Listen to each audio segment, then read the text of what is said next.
Good evening, ladies and gentlemen. Welcome to Lifestyle with Dr. Moby. I'm Dr. Moby, and guess we are so lucky in 2020 that we have Nicole back with us for part two of her great story about her book.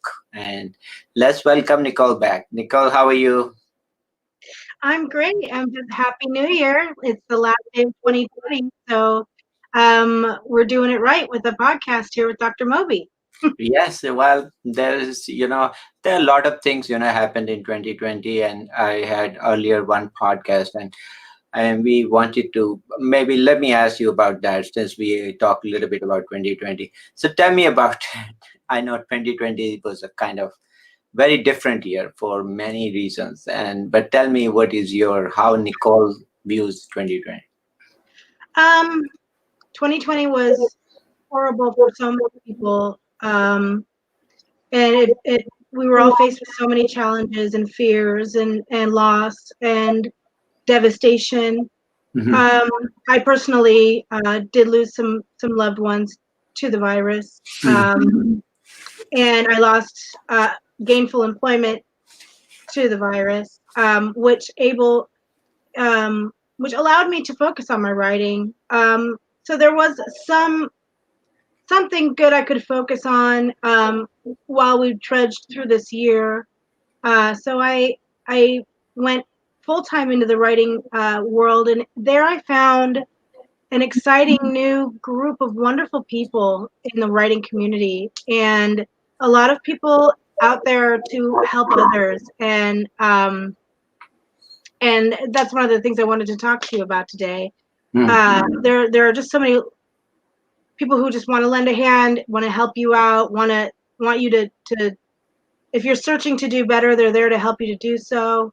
There's also people out there who are trying to you know put their hands in your pocket and take your money. So you have to, when you come across the people that are wonderful and just trying to help and genuinely interested in writers and writing and stuff like that, um, it's just a wonderful feeling.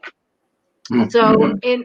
And that's in turn how I came to be on this podcast, was from CJ Lopez.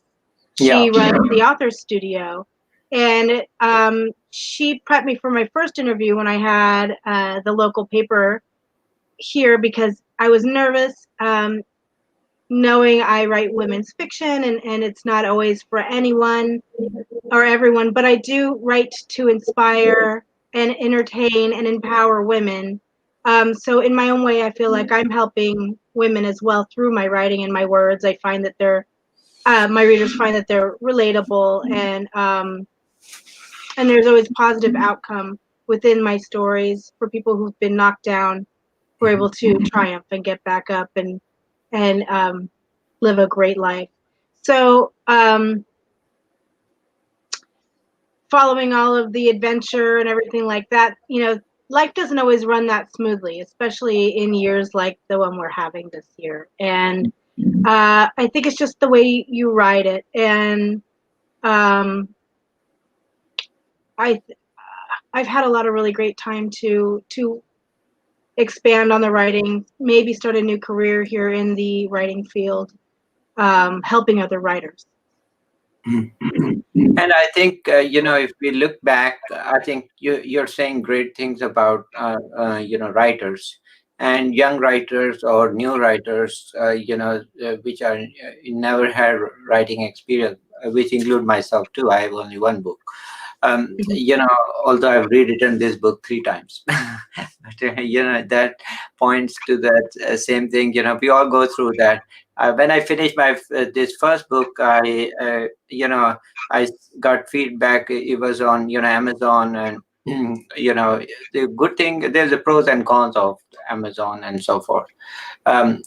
You can correct it anytime, so which is great because you might change the design, you might change the colors, you might change this or that, but this wouldn't be possible if it was a book version. But by the way, I have the book ones too, and I could change that. So I've changed the color into 3 times. You know, we had to come up with 3 different versions because some people said it's too expensive, they couldn't afford it. $20 they Change your won't pay. formatting, make it smaller. Yeah. Smaller. lighter page. The page is, so you change the page from white, fine, nice colored, beautiful page to just, average page. The cream Because font is actually the way to go with readers as well. It's easier to handle. uh, It's less expensive, and it's not as heavy. okay, so yeah, so I had, but there's a difference between the glazed paper and how the pictures. So my book has some pictures I because see what you're talking it's about. about diet, and when people look at a certain dish, they want to be really feeling thirsty or hungry Got it. about the food. I mean, if I put black and white, nobody would do that. Right. So, but I had to do black and white because people couldn't afford it. Oh, So that's half the price of the book, which is different from the normal book. And then the Kindle, of course, or What I find is the advantage. My experience being is the advantage. You can change many times. You can change fonts. You can change paper. You can change even the hard copy or the regular copy. And I did like three versions of same. So then I dubbed it in Spanish. I have oh, also in Arabic. So I realized there are a lot of the books in one language, but my experience was there were a lot of people with minorities, especially Spanish. They have not many books.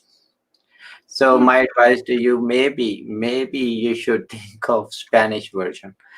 Okay, have somebody to change it to Spanish, and then maybe you.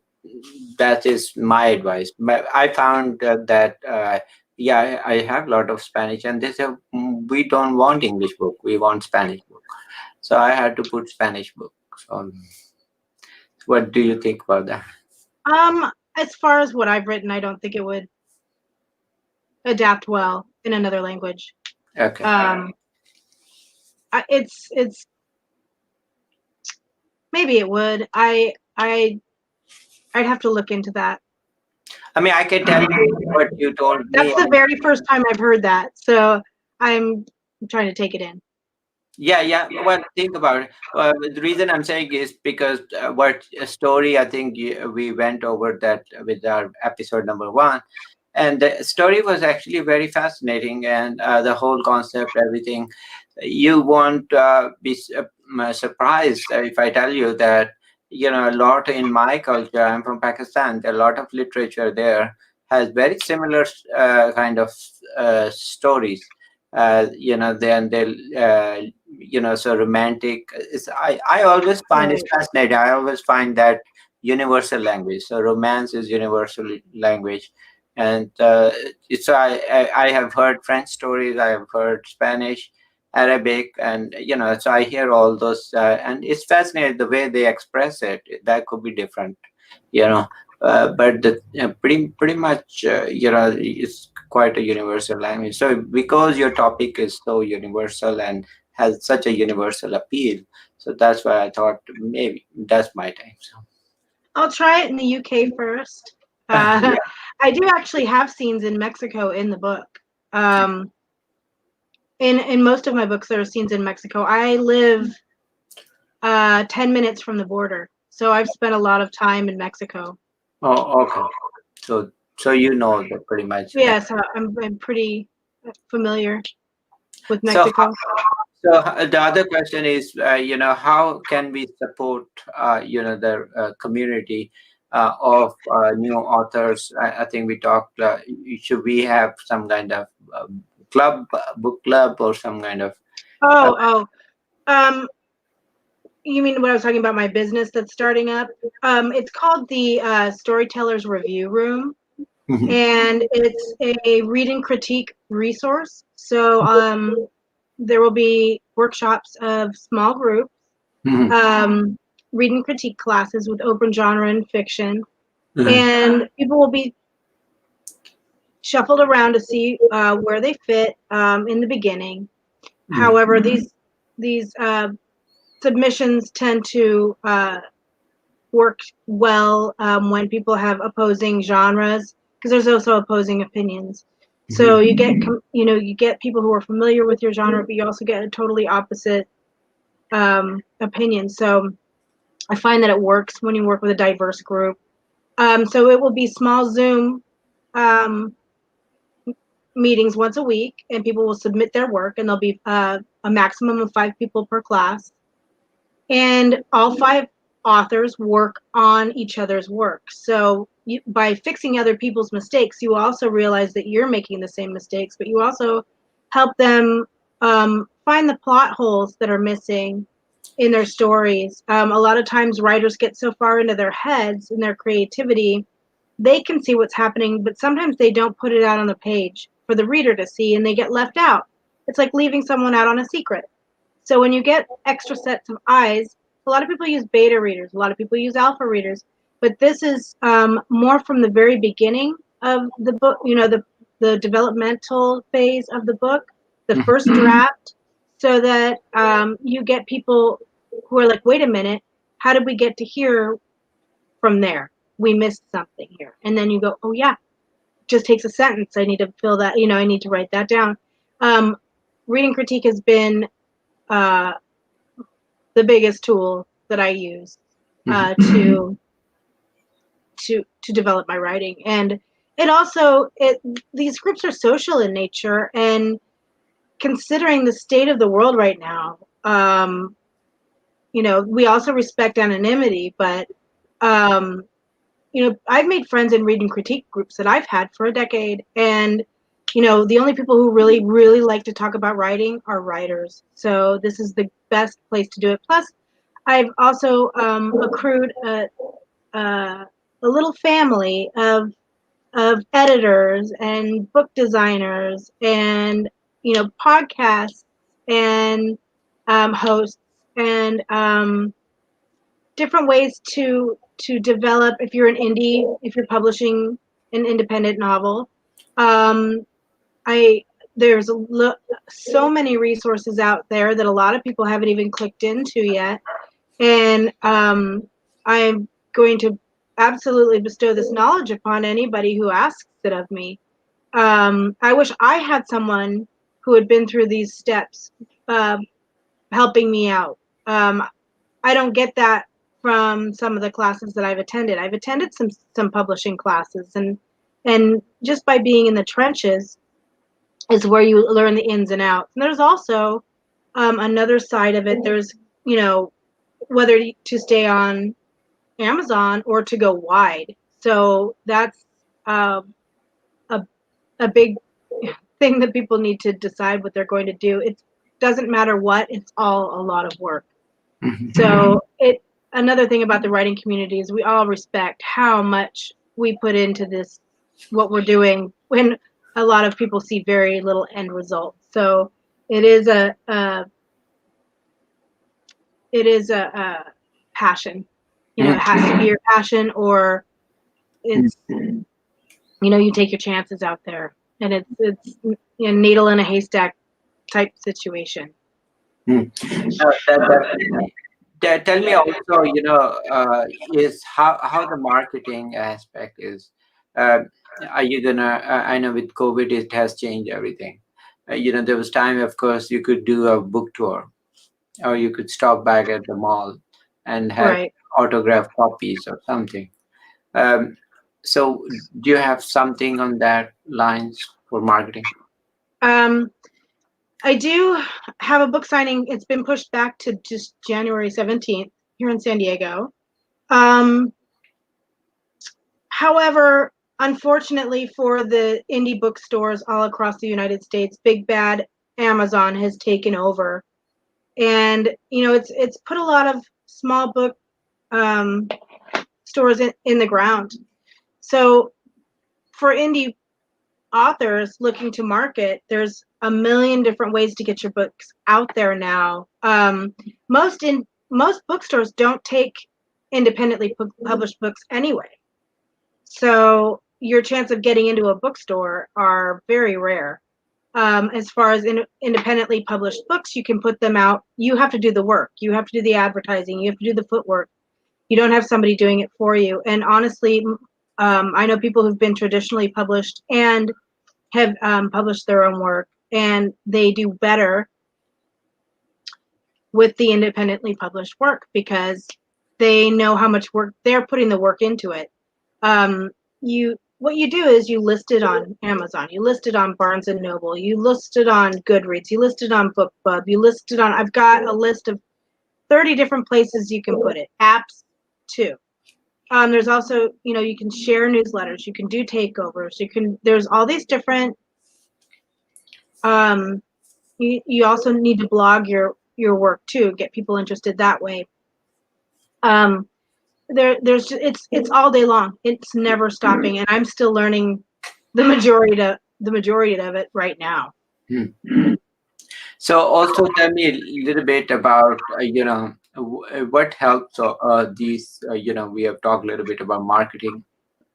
Who did you find helpful, or with your journey so far about the book, the whole In my own research, I found a bunch of Facebook groups of writers, and actually, I would just say just jump in there, folks, and start looking up what you're interested in writing. If you have a certain genre, or if if you're interested in self-publishing, or if you're interested in traditional publishing, or you can get onto YouTube and just put in, self-publishing or publishing a book or writing a book. There's a video for everything. You just have to go out there and look. So I joined the groups on Facebook, and these are platforms where you can ask your questions as an independent writer, as a traditionally published writer. What to expect? Where do I go? How do I do this? I need an editor. I need a book cover. I need, one very big valuable piece of information I will give to other struggling new writers out there is never, ever pay a publisher. Ever. You should never pay a publisher. The only thing you should pay for is an editor, your ISBN number, your copyright, basically, and formatting, and that's it. You don't need to pay. You should not be paying for anything else. If somebody's asking you for money to publish their book, run. Yeah, that is really it. Because I also paid for editing it, and that's about it. Editing it, and formatting I did mostly myself. Cover design I did myself. ISBN number, that was part of Amazon. Yeah, actually, it didn't cost me as much I've recovered my cost way over. So that is not. But my audience was mostly because it's a medical type health Right. related book. So those are my patients. I see them every day, every week, and it's right there. They love that. They buy it. So yeah, I mean, I don't need to go out usually to marketing, but I did market on Amazon and ads, but I found what was not helpful was Facebook ads. Those are useless. Right. Don't spend. Some people do have luck with those, and some do not. I haven't tried them yet. But the problem is with this marketing is you have to put money into it to get money out of it, and there are no guarantees. But I don't think people are afraid of putting money in and out as long as it's gonna get out anything. Problem is, we don't know which one are real. So many times I have some of these marketers, promoters. They promise that they will have these many leads or so forth, but they take the money after. Next thing is nobody knows anything about them. So I had to kind of report to the credit card a couple of times. I mean, I lost not much, but I lost a couple of $100 on that because they took the money and they said they will promote it or prepare that. And the problem is the scammers out there. Oh yeah. And then once they know you are new or you have not published a book, unfortunately, they will take advantage of that. Yeah, my formatters got me. I spent way too much money on formatting. Okay, and then I wish we have this kind of podcast or website or group. Uh, so we put out, don't do this, like you said, don't go pay publisher this much money, or don't sign any contract which will you end up paying Right. Be big. careful about that too. They'll take your rights. And then there are a lot of ads on Facebook, social media, everywhere, kind of scamming. So it's a be careful and don't spend money. I mean, I don't mind, waiting another year before I make some money or any money. I mean, I think we do for our passion for sure. And then, that is the other thing I want to ask you about your red flag movement. So tell me about a little bit about. Oh, the red flag movement.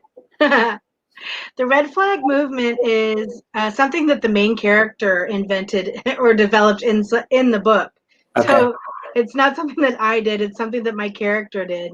Yeah. Um, she's she's an interesting character. It's red flag movement gears towards women's awareness.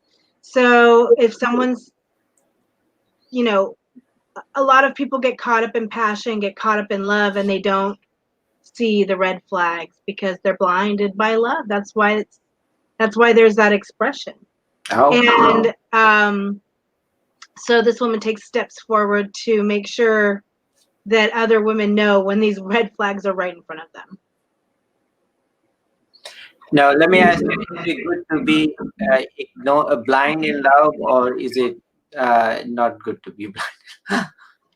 It's love is blind. No, no, that's Shakespeare. Love is blind, therefore winged Cupid is painted blind. That's different. um, no, blinded by love is Yeah, different. blinded by love. Yeah, You know, that's but the just getting question caught is: up. is that the question would always be, would people still love if they are blinded by love or blind in love or blind by whatever? So would they still love if they had eyesight and all Of kind of course, stuff? Huh? if they, of course, Of course. the red flags are coming from people who are telling lies. Okay. So okay. So So yeah, these are red flags of people's bad behavior, lies, secrets, things that would be detrimental to some person who's giving their all to another person who doesn't deserve it. There's lots of people deserving of love out there that won't do those things. So absolutely, you can love without being blinded by it. or don't worry about red flags, because though there are people who gave bad name to love, but that doesn't mean people should stop loving. What I mean, right? Right. So there are Now you people. sound like Bon Jovi. Yeah, now it's bound. You're quoting Shakespeare. We've got Shakespeare and Bon Jovi on one side. So I Oh my have goodness. Jovi's guitar at the back. So so yeah, no, that is so true. But that's a reality. That's a reality. So tell me also, a lot of people ask me, and I always find it fascinating, why women keep on watching crime shows. Why women watch crime shows? I Yeah. have a friend that loves those. I'm not into them. So I can't answer that. I I'm not into the darkness. I feel like life's hard enough as it is. So when you delve into that kind of, I know it exists in our world to a certain, but I don't necessarily need to know about it as my entertainment. Mm. Um, it's just not something I choose. I choose lighter shows and movies. Movie. But I always find it, I mean, I have a lot of clients too, and they patients too, and they love whenever there are female patients. I ask them, "What were you watching TV?" Oh, I was watching the crime show. I said, "What?" And then Don't watch that stuff. It's not good for you. well, and then I asked my wife. Every time she turns on TV, she watches them too. So I said, Sometimes the mysteries are really intense, mystery, though. yeah. You know, there's there's the murder shows, like, where they're discovering the murder and the bodies and you know, some of that people find extremely fascinating. So there's that.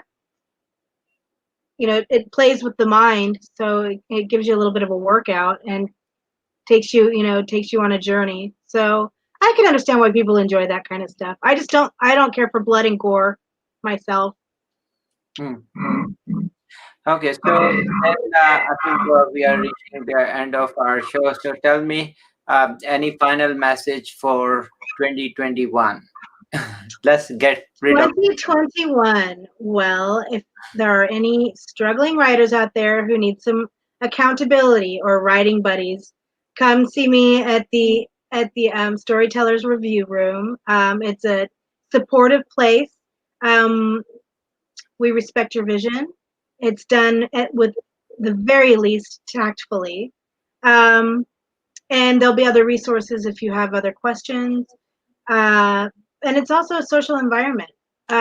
We've met some great people like Dr. Moby here and CJ Lopez and the people over at the book studio doing the book covers. I mean, just doing wonderful people for passionate artists who need the help. So that's what I'm jumping on board with this year, and I hope we have a positive outcome, um, and people come to us for entertainment, for fun, for development, and that's what 2021 holds for me. Hopefully, So 2021 is hope and nothing but hope for better future. And that's what I think is gonna be a story always. That yes, we always have difficulties. We always kind of end up a dark side, but there's a bright side of everything, and there's light at the end of the tunnel. Keep walking, have faith. Things will get better, and I think it's like any thunderstorm when it comes. There are trees which they bend and then they just wait. When the wind dies down, they are erect again and they are back to normal. right. Or there are trees which unfortunately are uprooted and they will never come back. Sure, I think you have a very good point there. yeah. Um, and that's what I always write about. It's there's a light at the end of the tunnel. Things will get better, and I wouldn't depend on just the change in the year for things to change. But it seems like we're approaching some sort of um, vaccine here, and I think that will change a lot of things for a lot of people. So I'm hoping everyone stays safe and healthy and find as much happiness as you possibly can and write lots of books, people. It's good for the brain. I mean, everything is full of creativity. Is just maybe this is the time to tap into your creativity because you always had, everybody has, but they were not listening because they were busy outside world. Mhm. But now, since outside world is closing down, in terms of we are not as active outside, so maybe spend more time inside and keep writing and join her club and pay attention to, don't pay publisher or anybody Yeah, be ever. careful. So I think writing is not equivalent to spending money, so they are totally different. But stay safe. Prevention is the best, and we'll all survive. Thank you and take care. Bless 2021. Take care. Thank you, Nicole, for coming. Thank you. Take care.